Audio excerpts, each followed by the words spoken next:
Sevgili kardeşler, ayrıca bugünlerde ülkemizde devam ede gelen şiddet ortamının yüzlerce gencimizin ölümüne yol açmış olması kabul edilemeyecek bir durumdur.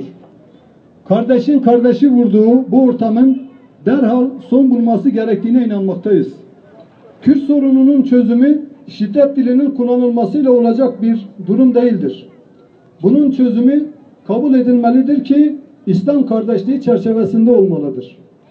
Egemenlik ve iktidar kavgasına dönüşen bu durumların birbirine kardeş olan iki toplumu nasıl değerlerinden koparmaya başladığını müşahede ettikçe bu durumun derhal durması için elimizden geleni yapmamız gerektiğini daha iyi anlamalıyız. Allah'ın insanlara verdiği temel hakların ve hürriyetlerin bir şekilde teminini sağlamak iktidar sahiplerine düşmektedir. Hz. Peygamberimiz barış hükümlerin efendisidir buyurarak bizlere bu şiddetin durdurulması için görev yüklemiştir.